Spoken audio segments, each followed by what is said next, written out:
आज हम लोकगीत पाठ का दूसरा भाग पढ़ेंगे। लोकगीतों के कई प्रकार होते हैं। हाँ बच्चों, लोकगीतों के अनेक प्रकार होते हैं। So many types of folk songs. इनका एक प्रकार तो बड़ा ही ओजस्वी और सजीव है।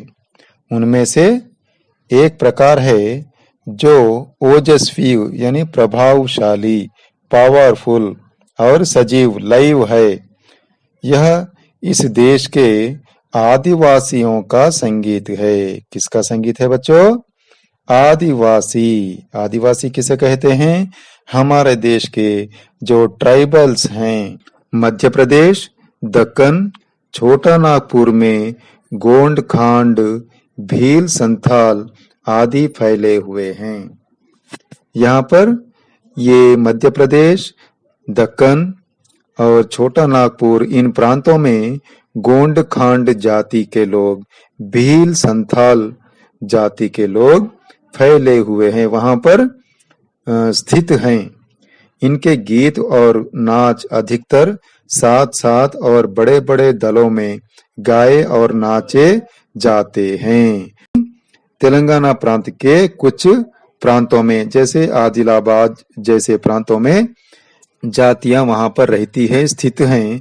वे एक दल बनाकर नाच और गीत यानी डांस और गीत मिलाकर गाते हैं बड़े बड़े दलों में। 20-20, 30-30 आदमियों और औरतों के दल एक साथ या एक दूसरे के जवाब में गाते हैं। दिशाएं गूंज उठती हैं।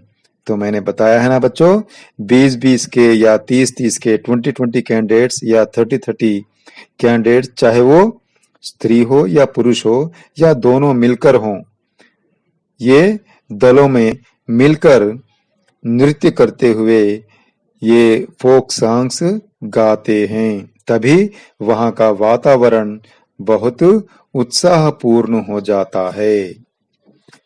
इनकी भाषा के संबंध में कहा जा चुका है कि ये सभी लोकगीत गांवों और इलाकों की बोलियों में गाए जाते हैं।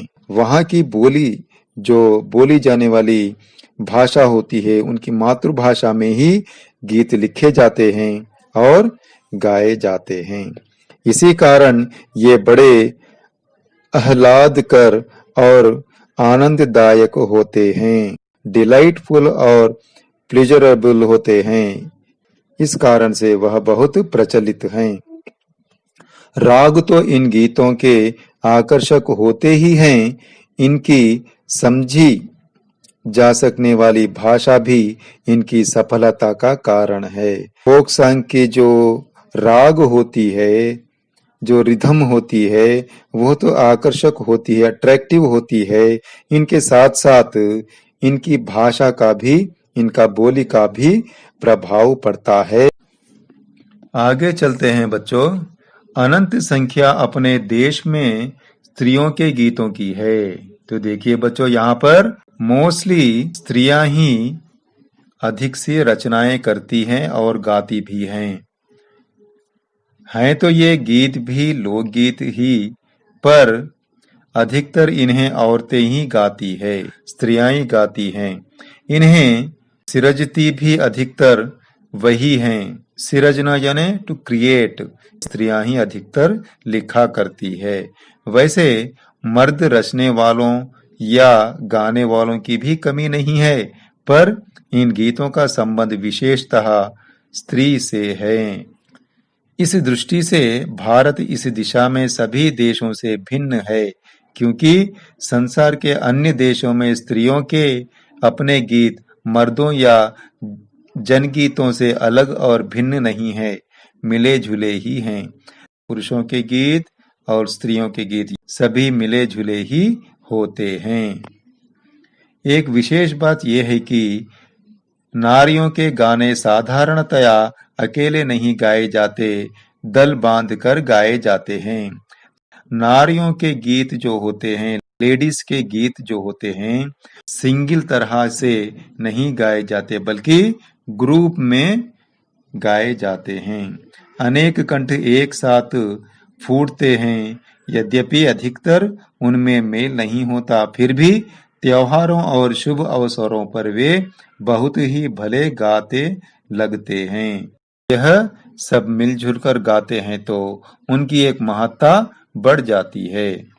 गांवों और नगरों में गायिकाएं भी होती हैं जो विवाह, जन्म आदि के अवसरों पर गाने के लिए बुला ली जाती हैं।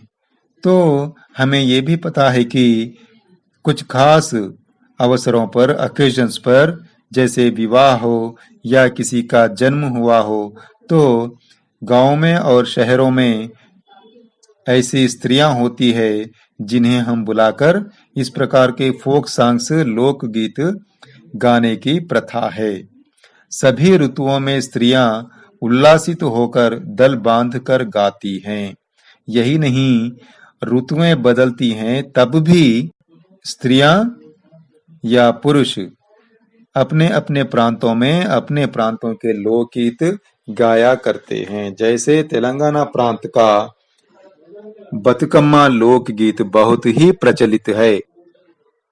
पर होली, बरसात की कजरी आदि तो उनकी अपनी चीज है जो सुनते ही बनती है। यानी होली त्योहार पर, वर्षा ऋतु आने पर कजरी वह बहुत सुंदर ढंग से गाया करते हैं। पूरब की बोलियों में अधिकतर मैथिली कोकिल विद्यापति के गीत गाए जाते हैं। ये कौन है? मैथिली कोकिल कौन है? ये बहुत बड़े विद्यापति हैं, यानी स्कॉलर हैं। कहाँ के? पूरब के। तो इनके ही गीत अधिकतर ईस्ट साइड गाए जाते हैं। पर सारे देश के, उदाहरण के लिए कश्मीर से कन्याकुमारी तक और काठियावाड़, गुजरात, राजस्थान से उड़ीसा, आंध्र तक अपने अपने विद्यापति हैं। तो इस प्रकार से हर प्रांत के अपने अपने विद्यापति हैं, अपने अपने स्कॉलर्स हैं, जो के स्कॉलर्स के लोकगीत उन प्रांतों में गाए जाते हैं। आगे बढ़ते हैं बच्चों। स्त्रियां ढोलक की मदद से गाती है। ढोलक यानी ड्रमर जिसे कहते हैं, उसके आधार पर उसकी सहायता लेकर गाती हैं। अधिकतर उनके गाने के साथ नाच का भी फुट होता है। वे केवल बैठकर गीत नहीं गाती बल्कि उसके साथ साथ नृत्य भी होता है। गुजरात का एक प्रकार का दलीय गायन गरबा है जिसे विशेष विधि से घेरे में घूम घूम कर औरतें गाती है। साथ ही लड़कियां भी बजाती जाती हैं जो बाजे का काम करती हैं। साथ में लड़कियां भी हथेलियों से थालियां बजाती जाती है जो कि वह एक बाजे का काम करती है। इसमें नाच गान साथ साथ चलते हैं। वस्तुतः यह नाच ही है। इसी प्रकार होली के अवसर पर ब्रज में रसिया चलता है। तो यह होली के अवसर पर ब्रज में रसिया प्रकार की एक लोकगीत चलती है, वह भी बहुत प्रसिद्ध है। दल के दल लोग गाते हैं, स्त्रियां विशेष तौर पर गाया करती है।